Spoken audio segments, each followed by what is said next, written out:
할렐루야. 오늘 말씀이 좀 긴데 한 문맥으로 연결되어진 말씀이기 때문에 중간에 끊을 수가 없어서 우리가 길게 말씀을 보았습니다.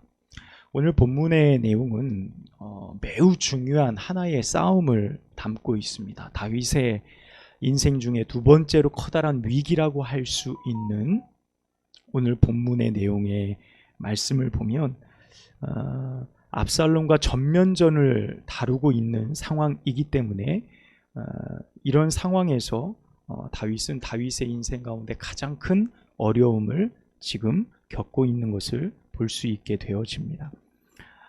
그러나 모든 것이 압살롬의 뜻대로 다 되어지고 모반을 일으켜서 반란을 일으켜 다윗의 왕좌를 찬탈했던 사람들의 뜻대로 다 되어질 것만 같았어요. 전쟁이 일어나기 전까지의 상황을 보면 다윗은 거의 90% 이상 패배하고 그리고 압살롬은 나머지의 확률로 얼마든지 이길 수 있을 만큼의 모든 상황들이었어요. 그런데 그것이 꼭 사람의 뜻과 계획과 환경대로 흘러가지 않는다는 사실을 오늘 전쟁의 상황은 우리에게 보여주고 있습니다. 이번 전쟁에서 압살롬은 절대적으로 우세했습니다. 군사의 수뿐만 아니라 백성들의 지지 그리고 전략적인 부분들까지. 왜 그렇습니까? 두 명의 지략가가 이 압살롬에게 있었죠. 아히도벨과 후세라는 사람입니다. 자, 모든 최고의 조건을 다 겸비했어요. 이제 전쟁에서 이길 상황만 남은 겁니다. 그런데 그 전쟁에서 전쟁을 시작하면서 가장 큰 흠이 있는 거예요. 결정적인 흠이 있었어요. 여러분, 그 흠이 무엇입니까? 바로 압살롬 자신이었어요. 모든 통솔과 지휘권자였던 결정권자였던 이 압살롬이 가장 큰 문제였다는 거예요. 어떤 문제입니까? 판단할 수 있는 지혜가 없었어요. 어떤 좋은 지략과 좋은 전술과 그 상황들을 통틀어서 이 상황에서 어떻게 해야 이 전쟁을 이길 수 있고 자신이 진정 왕으로 등극할 수 있는지에 대한 정확한 방향과 비전이 불분명했어요. 더군다나 그것을 정확하게 파악할 수 있는, 판단할 수 있는 지혜도 없었습니다. 지위는 높고 왕의 자리에 오르겠다고 하는 사람이지만 그에게는 바로 이 지혜가 없었어요. 여러분, 참 재밌는 것은 아히도벨이 낸 지략은요, 후세가 낸 지략보다 더 완벽해요. 그 계획을 한번 보면 훨씬 더 완벽한 계획입니다. 후세가 낸 계획은 단부터 부엘세바까지면 북쪽부터 남쪽까지 이스라엘의 모든 군사들은 다 끌어모으는 거예요. 시간이 더 걸리겠죠. 다윗이 피신할 수 있는 시간을 벌어준 거예요. 군사들이 다 모여요. 모이고 난 다음에 수적으로 그들을 완전히 덮어버리자. 성으로 들어갔으면 성도 무너뜨려버리고 그들을 완전히 괴멸시켜버리자라는 게 후세의 계획이었거든요. 그런데 이 아히도벨의 계획은 뭡니까? 다윗을 두렵게 해서 백성들 다 도망가게 하고 다윗만 사로잡아 그를 죽이면 나머지 사람들 다 데려다가 당신 앞에 굴복시키면 그들이 다 용사인데 다 쓸 수 있지 않겠냐라는 계획인 거예요. 그러니까 어떻게 보면 생산적이고 피를 많이 보지 않고 승리할 수 있는 계획으로는 아히도벨의 계획이 탁월하죠. 그런데 뭐가 문제라고요? 그걸 판단할 수 있는 지혜가 압살롬에게 없었다는 거예요. 오늘 말씀해 보면 처음 아히도벨 이야기를 들으니까 다들 와 그거 좋다 박수 쳐주고, 압살롬뿐만 아니라 그 옆에 있던 신하들도 다 그래요. 그 말이 옳도다. 그러다가 후세한테 물어보니까 후세 얘기 들어보니까 또 그 말이 그건 것 같아. 와 후세 말이 또 좋다. 그러니까 분별할 수 있는 지혜가 없었던 것이죠. 그런데 참 놀라운 것은요, 하나님이 그에게 그 지혜를 주시지 않았어요. 그러니까 하나님은 그의 무지함을 들어 이 전쟁에서 하나님의 섭리로 사용하고 있는 거예요. 참 놀랍죠. 그것을 판단할 수 있는 근거를 그는 가지고 있지 못한 거예요. 그러니까 이것이 얼마나 이 전쟁의 승패를 좌우하냐라는 거예요. 그러니까 곧 여호와로부터 주어지는 그 지혜, 그 지혜가 압살롬에게 없었다는 것이 가장 큰 흠이었다. 이 전쟁의 시작에 있어서. 하나님의 섭리, 오늘 말씀의 내용처럼 우리는 하나님의 섭리에 관한 내용을 이 전쟁을 통해서 다시 한번 발견해 볼 수 있게 되어집니다.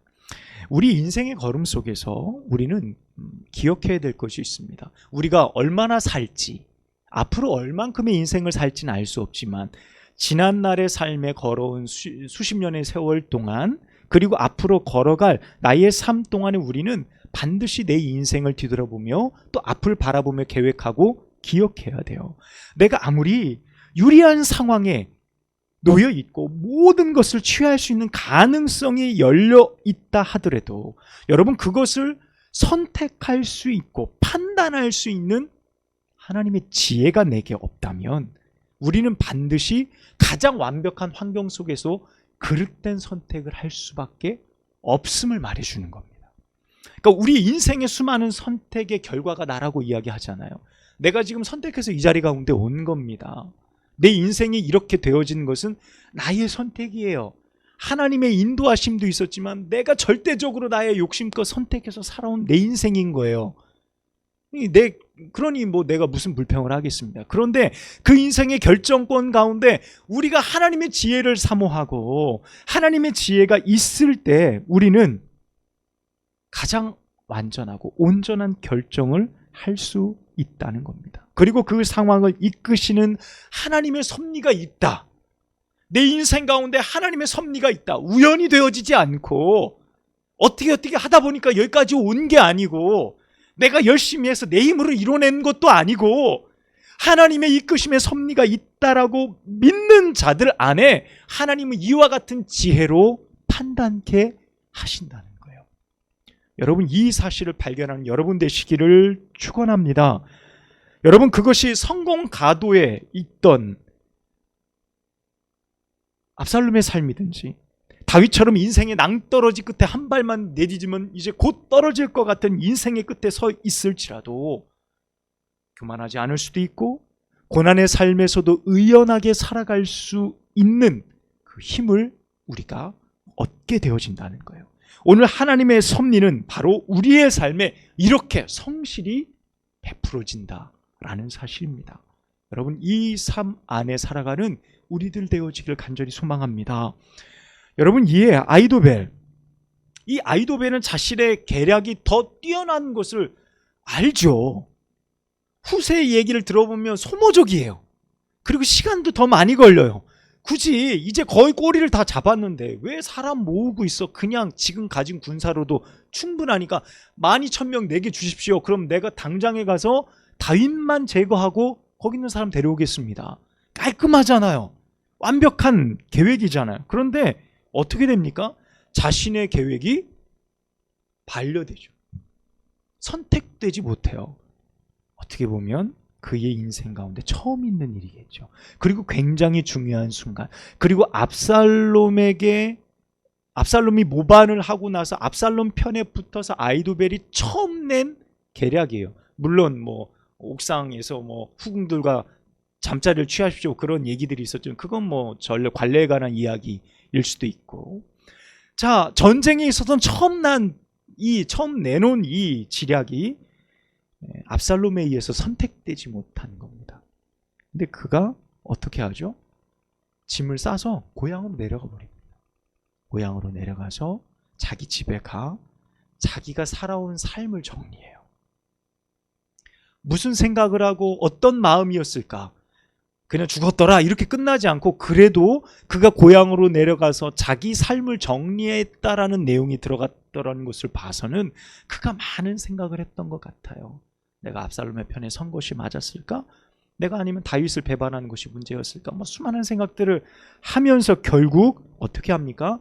목을 매 자살에 스스로 삶을 끝내버리고 맙니다. 성경은 단지 그 사람의 계략이 시행되지 못했다, 그래서 그가 그런 결정을 했다라고 말할 뿐입니다.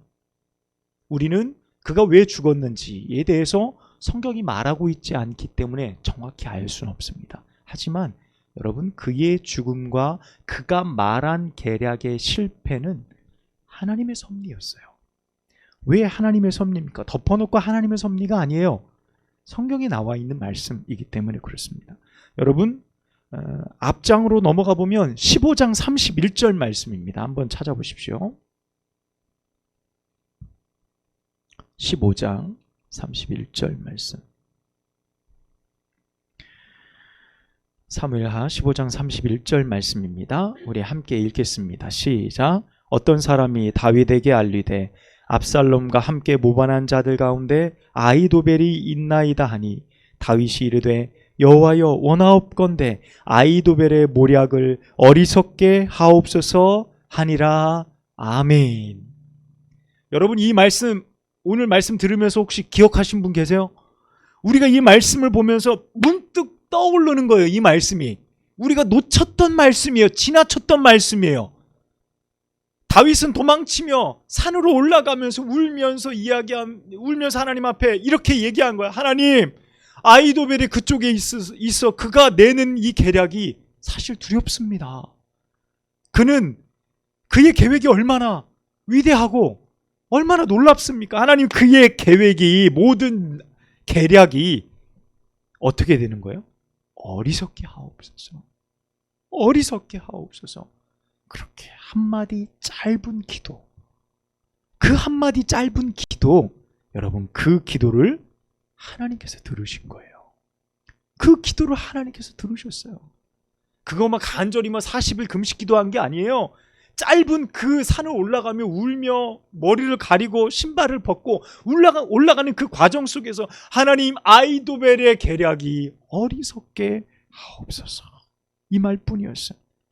근데 그것을 하나님께서 기억하셨어요. 그리고 놀랍게 아히도벨의 모든 계략이 무너지게 하신 거예요.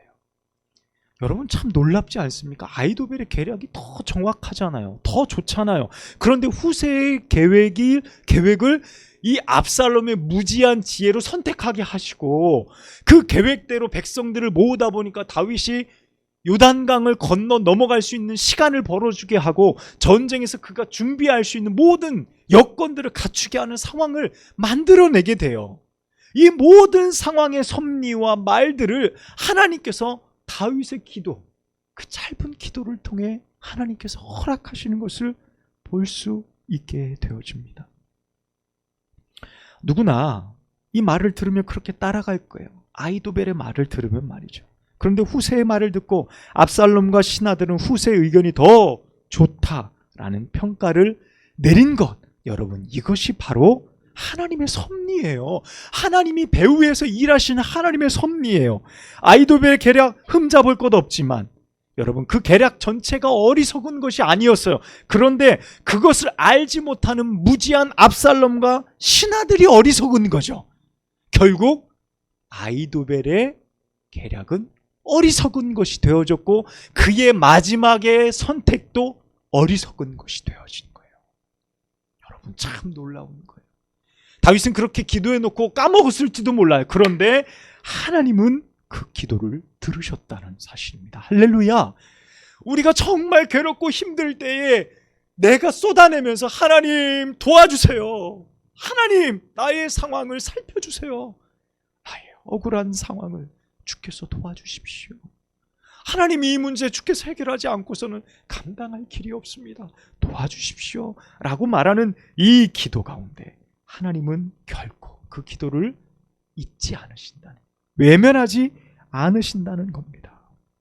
이 어리석게 하심으로 압살롬도 패하게 하시고 아히도벨도 스스로 무너뜨리게 하시는 엄청난 결과를 이끌어낸 이것이 바로 하나님의 섭리라는 겁니다.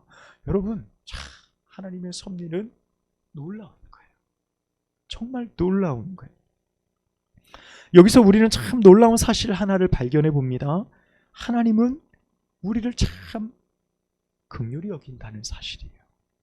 여러분, 그 긍휼함 안에는 우리의 간절한 기도를 외면치 않으시고 하나님의 역사 안에, 그 섭리 아래 우리의 기도를 포용하신다는 겁니다.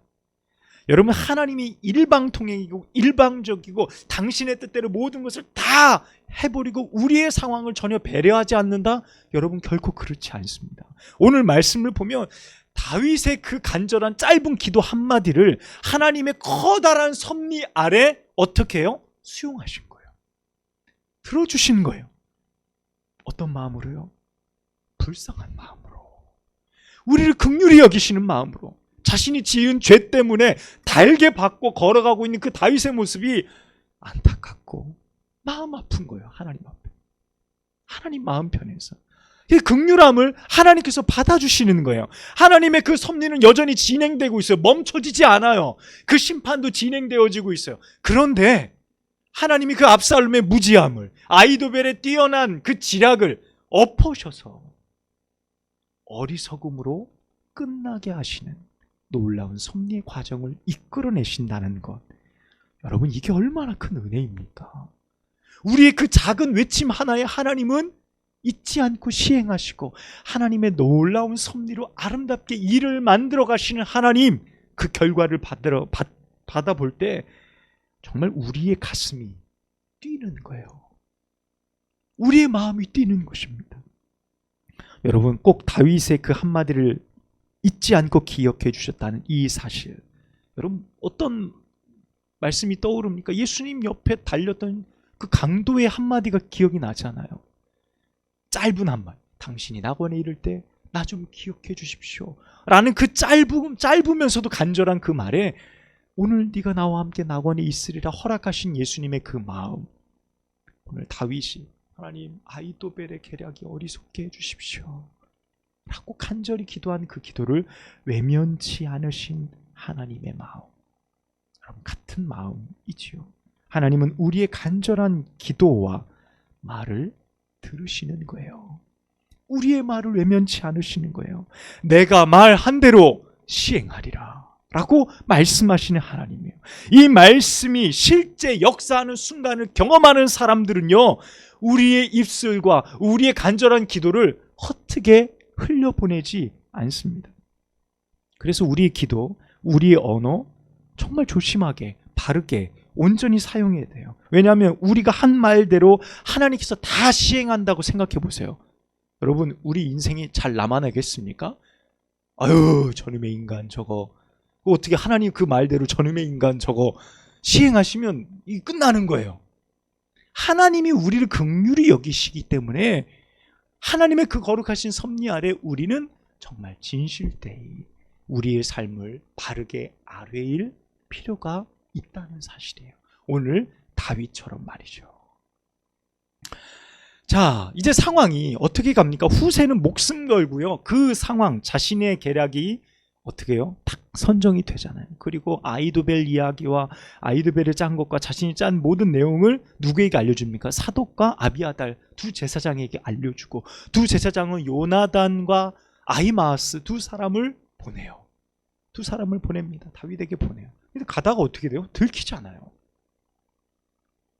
그 주변, 그 사독과 아비아달 주변을 지키는 사람들이 왜 없었겠어요? 그들이 예루살렘에 남아있으니 압살롬도 머리가 있는데 그들 감시하고 있어? 이랬겠죠. 그런데 뭐 이동하고 이러니까 이제 막 쫓아가서 보니까 뭔가 이 사람들이 이동하는 거예요. 한 여인의 집에 몰래 숨어 들어가서 우물 위로 안으로 들어가죠. 그리고 그 여인이 그 위에다가 판을 깔고 곡식 찌어 말린 걸 그 위에다 넣어요. 그래서 안 걸려. 만약 걸렸다고 하는 모든 계획이 수포로 돌아갈 상황이었죠. 근데 그들이 그대로 예루살렘으로 돌아가고, 그 사독과 아비아달이 그 밤에 열심히 달려서 아직 요단강을 건너지 않은 이 다윗을 만나게 되어지죠. 그리고 이러하더이다라는 모든 계획을 세우고 지금 강을 건너소서라고 이야기를 합니다. 그래서 그들 모두가 그 새벽까지 한 사람도 빠짐없이 다 강을 건너게 돼서 큰 화를 면하게 되어져요. 전쟁을 시작하기 전 다윗은 거기 있는 3명의 군대 장관에게 이야기를 합니다. 내 아들 젊은 압살롬에게 좀 너그러이 대해달라. 그는 죽이지 말라라는 명령이에요. 끝까지 다윗은 그를 버릴 수 없었던 거죠.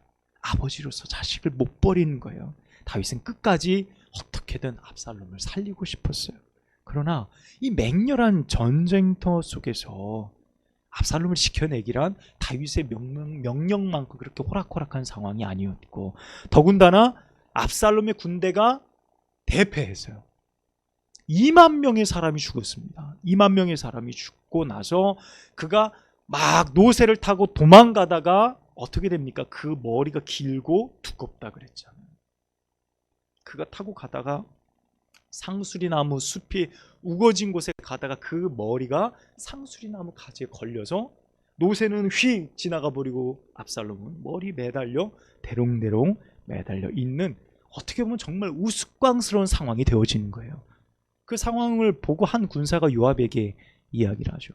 압살롬이 거기 상수리나무에 매달려 있다.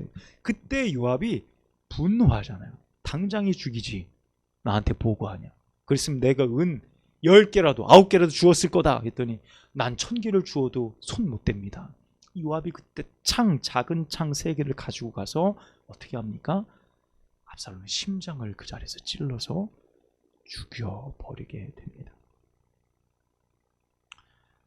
요압은 나름의 어떤 원한들이 있죠. 자신에게 행한 압살롬의 행위들이 있었죠. 밭에 불을 지르는 거 하면은 그를 무시하고 왕에게 내 얼굴을 보이게 하라라고 막 타박했던 지난날의 여러 가지 기억들을 가지고 요압은 압살롬을 죽였을 겁니다. 그리고 죽이지 않고서는 앞으로 후환이 남을 것을 예상해서 그가 다윗의 명을 어기고 그를 죽이게 되어집니다. 그동안 다윗은 자신의 의지로 압살롬을 살려두고 싶었어요. 암논을 죽이고 그슬 땅으로 도망갔을 때에 아무 징계도 내리지 않았다고 우리가 말씀을 배웠죠. 당시 그슬 땅은 이스라엘 민족에게, 이스라엘 나라에게 조공을 바치던 나라였기 때문에 다윗이 맘만 먹으면 그슬 땅으로 가가지고 압살롬을 잡아올 수도 있었어요. 그를 보호해 줄 만한 힘을 가지고 있었던 나라도 아닙니다. 그런데 3년 동안 내버려 두었어요. 그리고 다시 이스라엘 왔을 때 2년 동안 얼굴 보지 않은 것이 전부였어요. 그 처분이 전부죠. 어떻게 보면 다윗은 자식을 향한 그릇된 그 사랑이 오늘까지도 연결되는 거예요. 이 전쟁터에서 어떻게든 덮어주고 싶었죠.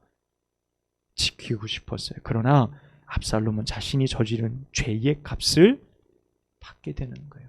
하나님의 커다란 섭리의 역사 안에 그는 자신의 힘으로 어떤 것도 얻을 수 없었어요. 지킬 수 없었어요. 여러분 17장 14절 말씀입니다. 오늘 본문 말씀이죠. 17장 14절 말씀 함께 읽어보도록 하겠습니다. 시작. 압살롬과 온 이스라엘 사람이 이르되 아렉 사람 후세의 계략은 아히도벨의 계략보다 낫다 하니 이는 여호와께서 압살롬에게 화를 내려 하사 아히도벨의 좋은 계략을 물리치라고 명령하셨음이더라. 아멘. 이 배후에는 무엇이 있다고요? 하나님의 계획이 있다는 거예요. 하나님의 섭리였다는 거예요. 압살롬이 그렇게 죽을 수밖에 없고 그의 죄의 값을 치른 것은 하나님의 계획이었다는 거예요. 그 하나님의 계획 안에 다윗도 그를 지키지 못했어요. 다윗도. 치열했던 전쟁, 무려 2만 명이 넘는 전사자가 발생하게 됩니다. 한 명의 욕망을 통해서 동족 상잔의 비극이 일어나는 거죠. 전쟁은 다윗의 군대로 승리로 끝나버리고 압살롬은 패장으로 끝나게 돼요. 다윗의 군사들에게 둘러싸이게 되고 결국 죽게 되어져요. 그런데 그 죽는 장면이 성경에 굉장히 재미있게 기록이 되어져 있어요. 흥미롭게. 여러분 무엇이 그를 죽이게 합니까? 그의 머리털이. 그의 머리털이 상수리 나무에 걸려 매달려 있다 그래요. 자, 만약에 매달려 있는 상황에서 그가 칼을 가지고 있었다 그러면 머리털을 자르고 내려왔어도 됐잖아요. 그런데 그에게 너무도 중요한 상징이 바로 머리털이에요. 여러분 우리가 말씀을 쭉 보면서 이 압살롬이 어떤 사람인가를 알 수 있는 대목이 있었죠. 여러분 14장 25절 26절입니다. 14장 25절 26절 우리 함께 읽겠습니다. 시작. 온 이스라엘 가운데 압살롬같이 아름다움으로 크게 칭찬받는 자가 없으니 그는 발바닥부터 정수리까지 흠이 없음이라. 그의 머리털이 무거움으로 연말마다 깎았으며 그의 머리털을 깎을 때에 그것을 달아본즉 그의 머리털이 왕의 저울로 200세겔이었더라. 아멘. 여러분, 지금 무엇을 말하고 있어요? 압살롬을 소개하면서 그의 외모가 많은 사람들의 마음을 사로잡는 너무나도 멋진 도구로 활용되어졌음을 알 수 있어요. 그래서 지금 이 자리까지 온 거예요. 그리고 가장 도드라지는 그의 외모가 무엇입니까? 머리털인 거예요. 그의 머리털 무겁기도 하고 두껍기도 하고, 많은 사람들이 볼 때 야, 얼굴도 아름다운데 저 머리털 봐, 풍성하고, 야, 왕자로서 이 땅에 앞으로 대를 이을 왕으로서 충분하다라는 자신을 자랑할 만큼의 상징적인 것이 바로 머리털이었어요. 그런데 그 아름다운 상징이 자신으로 하여금 죽음을 맞게 되는 계기를 가져다 준 거예요. 성경은 이 두 가지를 연결하고 있는 거예요. 여러분, 무엇을 말하고 있습니까? 한때 그의 아름다움, 백성들의 환심을 샀던, 그리고 자신을 왕의 자리에 올려놓을 수 있었던 그 모든 환경의 조건들이 결국 그의 죽음의 원인이 되어졌다라는 것을 말해요. 다시 말하면 인간의 그 어떤 아름다움의 조건과 능력이 하나님의 섭리 아래 어떤 영향도 미칠 수 없다는 것을 말해주는 겁니다. 어떤 것도 바꿔놓을 수 없어요. 그것으로 무엇이든지 다 얻을 것 같고 사람의 모든 것을 다 사로잡을 것만 같은 외모를 겸비하고 있었던 그가 결국 그것으로 자신의 생을 마감하게 되어졌다는 성경의 말씀이 하나님의 섭리를 바라볼 때에 우리 인간이 가지고 있는 그 어떤 능력이, 그 어떤 환경과 그 어떤 조건이 하나님의 섭리에 영향을 미칠 수 없는 것을 알 수 있어요. 여러분, 우리가 하나님의 섭리 아래 영향을 미칠 수 있는 건 하나밖에 없습니다. 그것이 무엇입니까?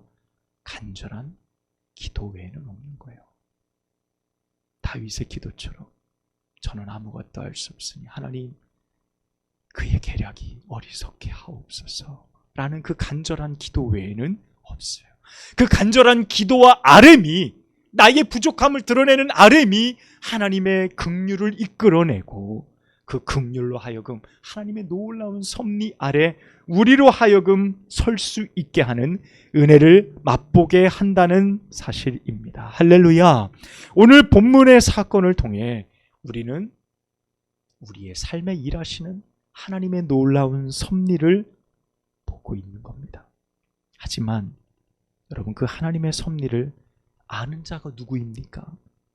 그것을 자신의 인생에 담아 간절히 호소하고 기도하는 자가 얼마나 됩니까? 지금 우리는 얼마나 하나님의 섭리 아래 갈구하는 인생을 살아가고 있습니까? 내 힘대로, 그저 살아온 삶의 습관대로 여전히 그렇게 살아가고 있는 우리들의 모습을 발견하고 있는 것은 아니냐는 거예요. 우리는 오늘도 하나님의 일하시는 섭리 아래에 놓여 있습니다. 주님의 뜻대로 행하시기를 간절히 소망합니다. 그리고 우리가 그 뜻을 사랑하기를 원해요. 하나님의 섭리가 이루어지는 그것을 사랑하고 기뻐하기를 간절히 소망합니다. 비록 다윗은 압살롬을 살리지 못했지만 하나님의 커다란 섭리 앞에, 하나님의 처분 앞에 무릎을 꿇었어요. 주님의 뜻이 분명할 때 나의 원함을 내려놓고 그 섭리에 나를 맡기고 순종할 수 있는 것, 여러분, 그것이 믿음이에요. 그것이 믿음입니다. 여러분, 그 믿음으로 하나님을 따라갈 준비가 되어 있으십니까? 그 섭리를 믿고 따라갈 준비가 정말 여러분 되어져 있으십니까? 만약 우리가 그 믿음으로 하나님의 섭리를 따라갈 수만 있다고 한다면 주를 쫓는 모든 자들은 결코 그의 인생 가운데서 실패하지 않을 줄로 믿습니다. 이 은혜가 이 자리 가운데 함께 하시는 여러분 가운데 충만하시기를 축원합니다. 기도하겠습니다. 하나님 아버지, 오늘 우리에게 주신 하나님의 말씀이 우리의 마음을 울리고 떨리게 합니다. 주님, 하나님의 거룩하신 섭리 아래 우리가 살게 하여 주옵소서. 하나님 앞에 긍휼함을 얻어 나의 인생을 내어 맡기고 주께서 이끄시는 대로 순종하며 살아가는 저희들 모두가 되어지도록 인도하여 주옵소서. 그리하여서 실패하는 인생, 나의 뜻대로 나의 욕망대로 살다가 망하는 인생이 아니라 하나님의 섭리 아래 나를 온전히 맡기는 진정 지혜로운 삶 살아가는 우리 모두가 되게 하옵소서. 예수님의 이름으로 간절히 기도합니다. 아멘.